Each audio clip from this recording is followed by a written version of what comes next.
Well, hello. I had to make this video, so I want to uh, convert you to my religion.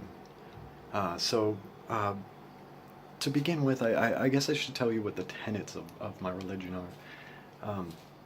The first thing to understand is that uh, there is goblins and sort of magical, for lack of a better word. We can say magical because we can't undo magical space goblins. Okay. Um, Now, to explain why we haven't detected them so easily, even though we catch glimpses every now and then on UFO channels and such, you can see sort of a little bit of evidence. It's the same as if a sort of, just imagine a mouse trying to understand an assembly line for computers. So you're a mouse, and someone works at an assembly line for computers. So I want you to use that mouse brain to conceptually understand that.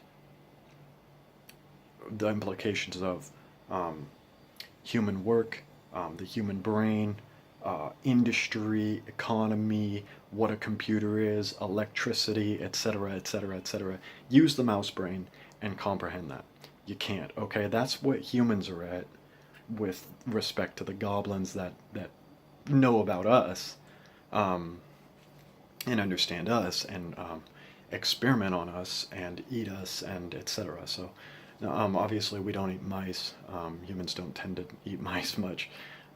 They do in some countries. In the country I'm in, they hunt for rats. It's a yeah. Um, so here's the thing: these goblins exist, and they're magical. They're karmic. They're a manifestation of justice. So that what we're almost worshiping is a just and compassionate uh, higher order species, because that's what we're kind of looking at here.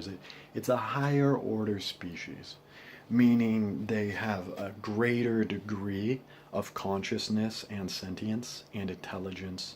They're more human than human, in a matter of speaking. They're more than us. They're this greater being that we cannot even fathom remotely. It's the computer assembly line to a mouse, right? And one of the things that they do is that they come to Earth and they mysteriously make people disappear by the hundreds of thousands every year. People are constantly disappearing. Uh, and Many times they eat the humans for a banquet, um, or they have a torture festival or something like that.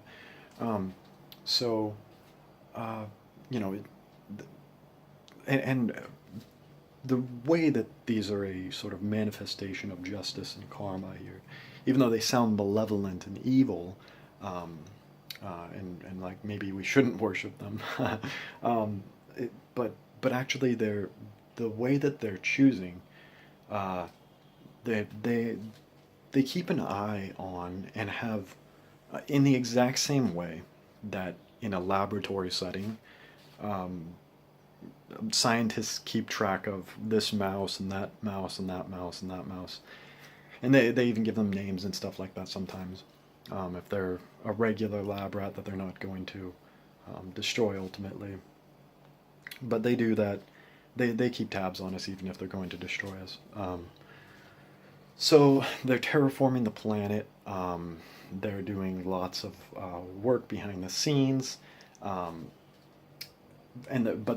but the way that they choose which humans to exploit and harm and destroy is they look at the functioning of um, their logic and the degree of their compassion and so on and so forth. So any more or less what they're looking at is that that they they and here's the thing, there's another side to this. Like, there's a more evil side.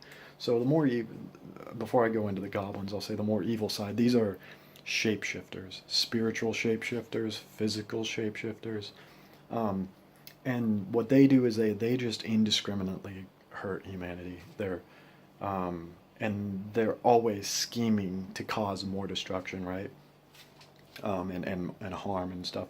But the goblins, they're a little bit benevolent, because if you have it in your mind that, for example, there are lower order organisms than humans, if you have it in your mind that you are sort of a steward, that you are supposed to somewhat take care of lower order organisms then that's how they treat you. You know, they give you that benefit, they give you that understanding, and so they if they happen to nab you up, uh, it was a big mistake. You know, they put you back. Sometimes they wipe your memory, sometimes they don't.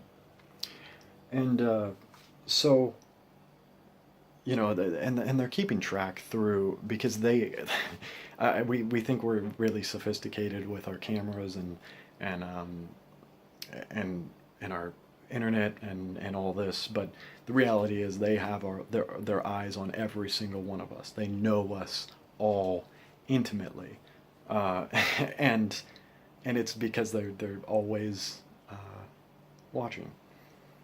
So the you know so they're finding, and what they do is they pay this more sinister group to go and get us, and uh, chop us up, and then they'll or do whatever they have to do, and then they serve us the product, or they serve the goblins the product, right?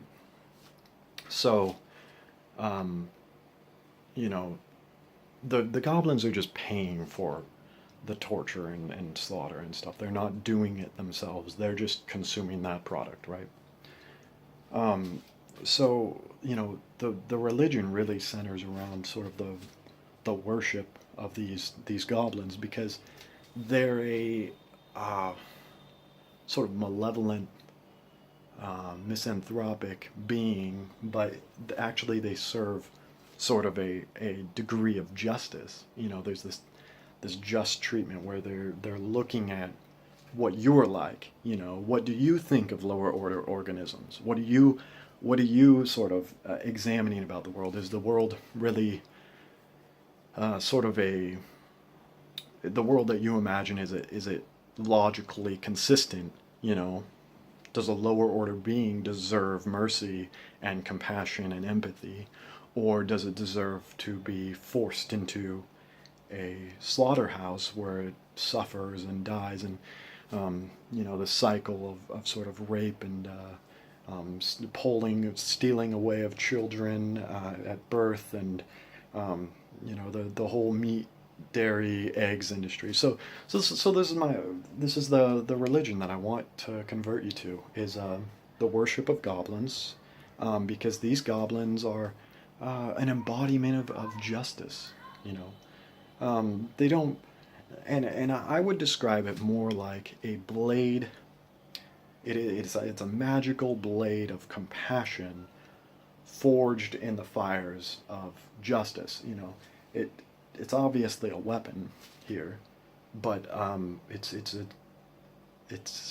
it's not a bad weapon. You know, so yeah, and for those reasons, because it's a sword of compassion forged in the fires of justice. Understand? Yeah. So goblins, they're there, and you can't prove that they're not. And some people will say, "Oh, well, that's not a real good argument for why they exist," and maybe it's not, but it's a matter of faith or whatever. And you know, I'm only asking for that faith, and nothing bad happens to you if you don't believe. It's just you can choose to be a part of that faith. So yeah, I just wanted to lay that out there, and if you want to convert, um, you know, I really want to sort of get people to become sort of a priest for the goblin kind. Um, what's the word? priesthood, to become priesthood for goblinism or whatever we might call this. But just watch out for those shapeshifters. So this is about long enough. And remember, nothing tastes better than good karma.